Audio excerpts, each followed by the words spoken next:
मुफस्सिर कुरान आलिम दीन हज़रत मौलाना मामूनुल हक साहब दामत बरकातुहुम मुद्दज़िलुल आलिया, আমার উস্তাদ হযরত शेखुल हदीस আল্লামা আজিজুল হক रहमतुल्लाहि अलैहि रहमतुल वासिआ হযরতের সুযোগ্য সন্তান, হযরতের সুযোগ্য সন্তান, সত্যিকার অর্থেই অন্তর থেকে আনন্দিত আমি যে আমাদের মাঝে ওনাকে পেয়েছি। ওনার এত মূল্যবান সময়, ওনার সময় খুবই দামি।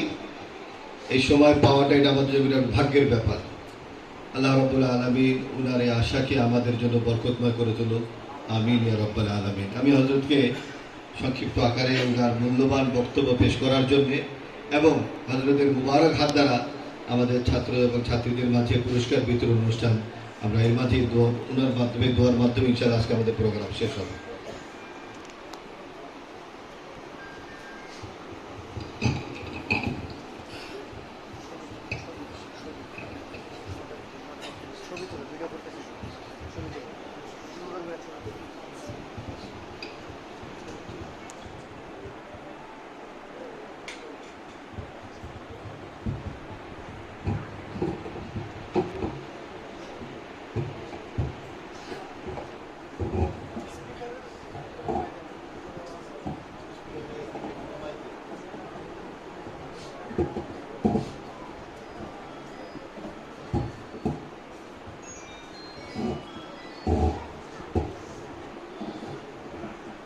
السلام عليكم ورحمة الله. السلام ورحمة الله. الحمد لله رب العالمين والصلاة والسلام على أشرف الأنبياء والمرسلين وعلى آله وأصحابه ومن تبعهم ودعا بدعوتهم إلى يوم الدين. أما بعد، أعوذ بالله من الشيطان الرجيم. بسم الله الرحمن الرحيم. كنتم خير أمة أخرجت للناس تأمرون بالمعروف وتنهون عن المنكر وتؤمنون بالله. صدق الله العظيم. محترم হযরত আসاتذہ کرام এবং আজকের এই পুরস্কার বিতরণী অনুষ্ঠানে উপস্থিত আমন্ত্রিত মেহমানবৃন্দ, অভিভাবক বৃন্দ এবং প্রিয় ছাত্র বন্ধুরা, এটি আমাদের জন্য অবশ্যই একটি আনন্দের উপলক্ষ যে আমরা হযরত বেলাল রাদিয়াল্লাহু আনহু একাডেমি নামক যে মাদ্রাসায় পড়াশোনা করছি, আমাদের এই মাদ্রাসার পক্ষ থেকে আমাদের মেধাকে উৎসাহিত করবার জন্য, আমাদেরকে পড়ালেখা এবং নিজেদেরকে সার্বিকভাবে গড়ে তুলবার প্রয়াস হিসেবে আমাদেরকে অনুপ্রাণিত করবার জন্য মাদ্রাসার পক্ষ থেকে বিশেষ উদ্যোগ গ্রহণ করা হয়েছে। মূলত আল্লাহ পাক রব্বুল আলামিন তার বান্দাদেরকে যে সৃষ্টি করেছেন, প্রত্যেকটা মানুষের মধ্যে আল্লাহ রব্বুল আলামিন মেধা এবং যোগ্যতা আল্লাহ সৃষ্টি করে দিয়েছেন। তবে সেই মেধা এবং যোগ্যতাটা সুপ্ত, লুকায়িত আছে। মানুষের দায়িত্ব আর কর্তব্য হলো ওটা পরিশ্রমের মাধ্যমে, পরিকল্পনার মাধ্যমে সেই সুপ্ত প্রতিভার বিকাশ ঘটানো। রাসূল সাল্লাল্লাহু আলাইহি ওয়াসাল্লামের সহিহ হাদিস, الناس معادن كمعادن الذهب والفضة خيارهم في الجاهلية خيارهم في الإسلام إذا فقهوا. নবী করিম সাল্লাল্লাহু আলাইহি ওয়াসাল্লাম মানুষকে দৃষ্টান্ত দিয়েছেন, উপমা দিয়েছেন যে মানুষ হলো খনির মতো, খনিজ সম্পদ। খনি, মাটির নিচে খনি থাকে, বিভিন্ন রকম খনি। সারা দুনিয়ার সমস্ত যে সম্পদ, সম্পদ কিন্তু আসলে সব আল্লাহর সৃষ্টি। মানুষ কোনো সম্পদ সৃষ্টি করতে পারে না। মানুষ আল্লাহর সেই সম্পদকে শুধুমাত্র ইউটিলাইজ করতে পারে, ব্যবহার করতে পারে, ব্যবহার করে প্রসেসিং করতে পারে। মানুষ স্বর্ণ সৃষ্টি করতে পারে না, মানুষ রূপা সৃষ্টি করতে পারে না, মানুষ লোহা সৃষ্টি করতে পারে না, মানুষ তামা সৃষ্টি করতে পারে না। হ্যাঁ, মানুষ পারে সিলভার সৃষ্টি করতে পারে না, অ্যালুমিনিয়াম মানুষ সৃষ্টি করতে পারে না। মানুষ পারে সৃষ্টির সেই উপাদানগুলোকে ব্যবহার করে হাঁড়ি পাতিল বানাইতে। মানুষের ক্ষমতা এতটুকু। সমস্ত সম্পদ বাই নেচার প্রাকৃতিক ভাবে আল্লাহ পাক রব্বুল আলামিনের কুদরতের মাধ্যমে সরাসরি সৃষ্টি, এবং এই সব আল্লাহ পাকের এই সৃষ্টি জগতের মধ্যে ছোট ছোট আছে। এবং প্রধান সম্পদের মূল উৎসটা হলো খনি। খনির মধ্যেই কিন্তু আল্লাহ পাক সমস্ত সম্পদকে সৃষ্টি করেছে। স্বর্ণ, রূপা, তামা, কাঁসা, লোহা, সিলভার, অ্যালুমিনিয়াম, তেল, গ্যাস, যা যা কিছু আছে এই সব আল্লাহ পাক রব্বুল আলামিন খনির মধ্যে সৃষ্টি করে রেখেছে। তো এখন মাটির নিচে কিন্তু খনি আছে। মাটির নিচে আমার এই মাটির নিচেও কোনো খনি থাকতে পারে, যদি যথাযথভাবে মাটি খনন করা হয়, পরীক্ষা নিরীক্ষা চালানো হয় এবং সেই স্তর পর্যন্ত যদি পৌঁছা যায়, তাহলে এই মাটির নিচ থেকে খনি আবিষ্কার করা সম্ভব। তো খনি যেরকম, খনির মধ্যে কিন্তু অনেক মূল্যবান সম্পদ আছে। খনির মধ্যে অনেক মূল্যবান সম্পদ আছে। হ্যাঁ, সব খনির মধ্যে একরকম সম্পদ নেই। কোন খনির মধ্যে স্বর্ণ আছে, কোন খনির মধ্যে রূপা আছে, কোন খনির মধ্যে তেল আছে, কোন খনির মধ্যে কয়লা আছে, কোন খনির মধ্যে গ্যাস আছে। নানা ধরনের খনিজ দ্রব্য এক এক খনির মধ্যে আছে। কিন্তু খনিটা যতক্ষণ পর্যন্ত মাটির নিচে আছে, যত মূল্যবান খনি হোক না কেন, ওটা কিন্তু কোনো মানুষের কাজে আসতেছে না। আসতেছে? যেই খনি মাটির নিচে, ধরলাম স্বর্ণের খনি, ওটা দুনিয়াবাসীর কি কাজে আসতেছে? কোনো কাজে আসতেছে না। কিন্তু খনির সম্পদটাকে যদি উত্তোলন করা হয়, ওটাকে যদি প্রসেসিং করা হয়, তাহলে হোক না সেটা কয়লার খনি, হোক সেটা সেই কয়লার খনি দিয়ে কিন্তু অনেক কাজ হয়। আজকে যে বাংলাদেশে যেই খনিজ সম্পদ সবচেয়ে বেশি উত্তোলন হচ্ছে এই পর্যন্ত, সেটা কয়লা। এবং এই কয়লা দিয়ে বাংলাদেশ অনেক কিছু করতেছে। এই যে এখন সারা দেশে যে বিদ্যুতের যে একটা ঘাটতির পূরণ হয়েছে, এটার বড় একটা অবদান হলো দিনাজপুর ফুলবাড়িয়া কয়লার খনি থেকে কয়লা তাপ প্রবাহিত বিদ্যুৎ কেন্দ্র, উৎপাদন কেন্দ্র সেখানে করা হয়েছে। সেখানে কয়েক হাজার মেগাওয়াট বিদ্যুৎ উৎপাদন হচ্ছে, সেই বিদ্যুৎ দিয়ে সারা বাংলাদেশ করছে। সেই কয়লা বাংলাদেশ থেকে বিদেশে রপ্তানি হচ্ছে। সেই কয়লার রপ্তানির যেই টাকা দিয়ে বাংলাদেশে বিশাল আপনার সম্পদের উন্নয়ন হচ্ছে। আমি কয়লার খনিতে গিয়েছিলাম, একটা চায়না কোম্পানির সাথে চুক্তি বাংলাদেশের কয়লার খনি থেকে উত্তোলন করা। তো ওখানে যা হিসাব শুনলাম, তাতে খনি থেকে যেই পরিমাণ কয়লা উত্তোলন হয় তার 85% ওই চায়না কোম্পানি নিয়ে নেয়, আর আমাদেরকে দেয় মাত্র 15%। বাংলাদেশের কয়লা বাংলাদেশ পায় 15%, আর এটার উত্তোলন খরচ ওরা নিয়ে নেয় 85%। এই 15% কয়লার খনি দিয়েই বাংলাদেশ হাজার হাজার কোটি টাকা প্রতি বছর বাংলাদেশের জাতীয় বাজেটে সংযুক্ত হচ্ছে কয়লার খনি থেকে। যদি পূর্ণটা বাংলাদেশ নিজেরা উত্তোলন করতে পারত কয়লার খনি, এই কয়লা দিয়েই বাংলাদেশ মধ্যম আয়ের দেশে উন্নীত হওয়া সম্ভব ছিল। দেখেন, আমি একটা কথা বুঝাতে চাই আল্লাহর নবীর হাদিস থেকে। কয়লা আমাদের স্বাভাবিক খনিজ কয়লা, কালো, দেখতে খুব সুন্দর না, এটা স্বর্ণের তুলনায় অনেক কম দাম। কিন্তু ওই কয়লাটাও যদি উত্তোলন করা হয়, তাহলে সেই কয়লা দিয়ে একটা দেশের অর্থনৈতিক ভাগ্যের পরিবর্তন হয়ে যাওয়া সম্ভব। আন্নাসু মাআদিন, মানুষ হলো এরকম খনির মতো। এক একটা মানুষের মধ্যে আল্লাহ পাক রব্বুল আলামিন এক এক ধরনের যোগ্যতা আল্লাহ লুকায়ে রেখেছেন। মানুষের কাজ হলো সেই যোগ্যতাটার বিকাশ ঘটানো।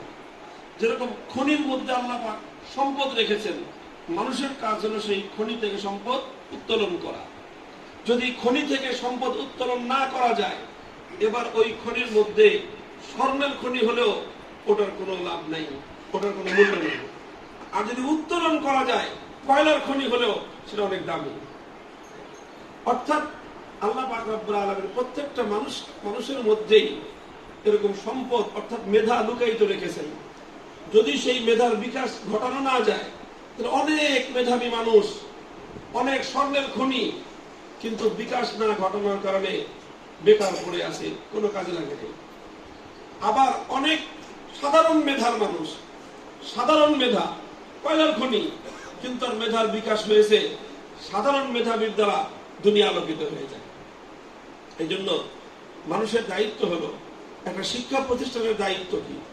শিক্ষা প্রতিষ্ঠানের দায়িত্ব, একজন শিক্ষকের দায়িত্ব হলো এই কথা বিশ্বাস রাখা আল্লাহ নবীর হাদিসের উপর যে আমার সামনে যে কয়টা ছেলে বসে আছে সবগুলো মেধাবী, সবগুলো মেধাবী। আমাদের সমাজ ছাত্রদের কি ক্লাসিফিকেশন করে, বলে যে এরা মেধাবী আর এরা মেধাহীন। মিথ্যা। কোন ছাত্র মেধাহীন নয়, কোন ছাত্র মেধাহীন নয়, প্রত্যেকটা ছাত্রই মেধাবী। যদি কোন ছাত্র মেধাবী না হয়ে থাকে, নবীর হাদিস ভুল। আল্লাহ নবী তো বলেছেন আন্নাস মাআদিন, সমস্ত মানুষই খনির মতো, তার মধ্যে কোনো না কোনো সম্পদ লুকায়িত আছেই। এখন তোমার কাজ হলো ওটা খুঁজে বের করা যে তার মধ্যে কোন সম্পদ আছে। কয়লার খনিতে স্বর্ণ তালাশ করে লাভ নেই, স্বর্ণের খনির মধ্যে রূপা তালাশ করে লাভ নেই, গ্যাসের খনিতে তেল তালাশ করে লাভ নেই, তেলের খনিতে গ্যাস খুঁজে লাভ নেই। তোমাকে আইডেন্টিফাই করতে হবে যেটা কিসের খনি। একজন ওস্তাদ, একটা শিক্ষা প্রতিষ্ঠানের কাজ হলো এটা, যে একটা ছাত্রের মধ্যে, একজন শিক্ষার্থীর মধ্যে কোন মেধাটা লুকায়িত আছে সেটা খুঁজে বের করা, তাকে বলে দেওয়া, তার জীবনকে সেই পথে পরিচালিত করে দেওয়া যে তোমার মধ্যে এই মেধাটা আছে, তুমি এই মেধা নিয়ে সামনে আগাও, তোমার দ্বারা আল্লাহ পাক দ্বীন এবং মিল্লাতের, মানব জাতির অনেক খেদমত দিবেন। আল্লাহ পাক আমাদেরকে তৌফিক দান করেন।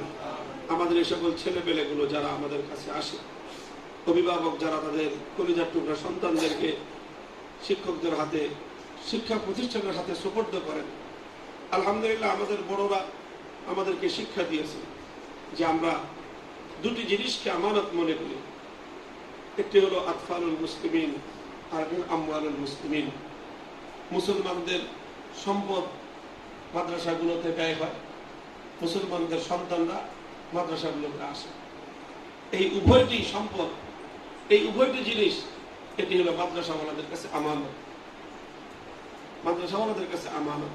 এই আমানতের জিম্মাদারি যদি মাদ্রাসাওয়ালারা পালন করে, তাহলে আল্লাহ পাক রব্বুল আলামিন বরকত দান করবেন।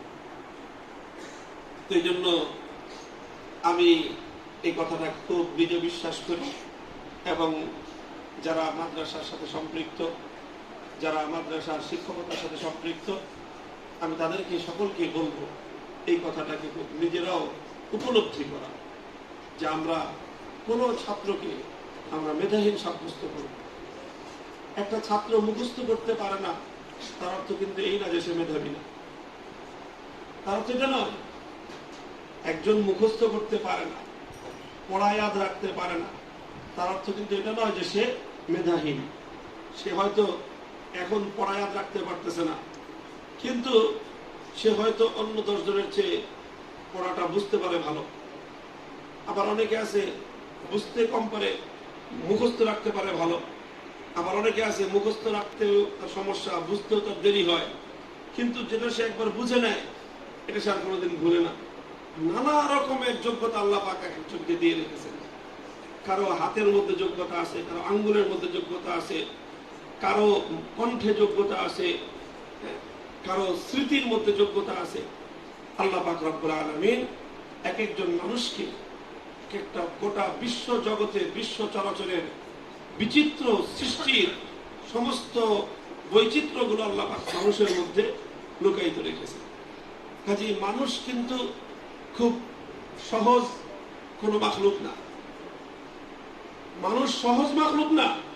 মানুষের মধ্যে আল্লাহ রাব্বুল আলামিন গোটা সৃষ্টি জগতের সমস্ত বিষয় লুকিয়ে রেখেছে। কাজেই একজন শিক্ষার্থীকে আমরা অনেক সহজেই সিদ্ধান্ত নিয়ে নিই যে ওরে দিয়ে হবে না। আরে হবে না মানে কি হবে না, কি হবে না? ওরে দিয়ে হয়তো কোরআনের হেফজ না হতে পারে, কিন্তু ওকে দিয়ে কিছুই হবে না, এটা কোশ্চিনকালেও হতে পারে। ওকে দিয়ে এমন কাজ হবে, আমরা যাকে মেধাহীন সাব্যস্ত করতেছি দেখা যাবে যে ওর মধ্যে এমন একটা মেধা আছে যেই মেধার মাধ্যমে সারা দুনিয়া চমকে যেতে পারে। কিন্তু আমরা শুরুতেই ওকে মেধাহীন সাব্যস্ত করে ওকে আমরা অবহেলা করতেছি। অবহেলা করার কারণে এক মহামূল্যবান মেধার অপচয় হচ্ছে। আল্লাহ পাক রব্বুল আলামিন আমাদেরকে তৌফিক দান করেন। আমাদের বন্ধুবর মাওলানা সাদি ভাই, মাদ্রাসা সুন্দর পরিবেশ, আসলে শহর নগর অঞ্চলের কোলাহল মুক্ত পরিবেশ শিক্ষাঙ্গনের জন্য উপযুক্ত। সুন্দর মনোরম পরিবেশে চমৎকার শিক্ষা প্রতিষ্ঠান গড়ে তুলেছেন। দোয়া করি যে শিক্ষা প্রতিষ্ঠান দিন দিন তারাক্কি এবং উন্নতি লাভ করুক। বাংলাদেশের একটি উল্লেখযোগ্য শিক্ষা প্রতিষ্ঠান, মেধা বিকাশের একটি অনন্য কেন্দ্র হিসেবে আল্লাহ পাক এই একাডেমিকে কবুল করেন। আমিন। ছাত্রদের মেধা বিকাশের জন্য বিভিন্ন প্রতিযোগিতা, বিভিন্ন ধরনের curriculum, co curriculum, extra curriculum, বিভিন্ন যে আয়োজনগুলো মাদ্রাসা পক্ষ থেকে হয়, শিক্ষার্থীরা এবং শিক্ষার্থীদের অভিভাবক যারা আছে তাদের সকলের প্রতি আমার অনুরোধ থাকবে যে সমস্ত আয়োজনগুলোকে খুব বৈজ্ঞানিকভাবে উৎসাহ এবং উদ্দীপনা নিয়ে অংশগ্রহণ করা, এই সকল আয়োজনগুলোর ভিতর থেকেই মেধা বিকাশের এক একটা সম্ভাবনার দুয়ার উন্মোচিত হয়ে থাকে। আল্লাহ রাব্বুল আলামিন আমাদের আগামী সন্তানদেরকে আগামী বিশ্বের নেতৃত্বের জন্য আল্লাহ পাক কবুল করেন। খুব খুব একটা সম্ভাবনা দেখা দিচ্ছে বিশ্ব ব্যবস্থার মধ্যে একটা আমূল পরিবর্তন আসবে ইনশাআল্লাহ। সারা দুনিয়া জুড়ে ইসলামের এক নবজাগরণ হবে। সারা দুনিয়াব্যাপী মুসলমানদের একটা নেতৃত্বের আবার সেই সোনালী যুগ ফিরে আসবে। মনে হচ্ছে হয়তোবা আল্লাহ পাক তার ক্ষেত্র প্রস্তুত করতেছেন, এই করোনা ভাইরাস, এটা এই পর্যন্ত যা বোঝা যাচ্ছে যে আল্লাহ পাক এই ভাইরাসের মাধ্যমেও হয়তো মুসলিম জাতির আল্লাহ পাক সমূহ কল্যাণ সাধন করতে পারে। আল্লাহ পাক তেমনটি করুন যেন দুনিয়াবাসীর কল্যাণ হয়। কাজেই আমাদেরকে এখন আরো বেশি ইসলামের দিকে অগ্রসর হতে হবে। আমাদের সন্তানদেরকে আরো বেশি যোগ্য হিসেবে গড়ে তুলতে হবে, যেন আমাদের এক একটা সন্তান আগামী বিশ্বের নেতৃত্বের জন্য নিজেরা নিজেদেরকে সেভাবে যোগ্য দক্ষ হিসেবে পেশ করতে পারে। আল্লাহ পাক রব্বুল আলামিন আজকের এই অনুষ্ঠানকে কবুল করেন, কামিয়াব করেন, সফল কাম করেন। এখানকার যারা শিক্ষার্থী, তালেবুল ইলম, ছাত্ররা যারা রয়েছে, আল্লাহ পাক তাদের মেধার পরিপূর্ণ বিকাশ ঘটানোর তৌফিক দান করেন। এই মাদ্রাসার সমস্ত হাজার এবং তার পরিকল্পনা যা যা রয়েছে, সমস্ত পরিকল্পনাগুলোকে আল্লাহ পাক রব্বুল আলামিন পরিপূর্ণ বাস্তবায়নের তৌফিক দান করেন।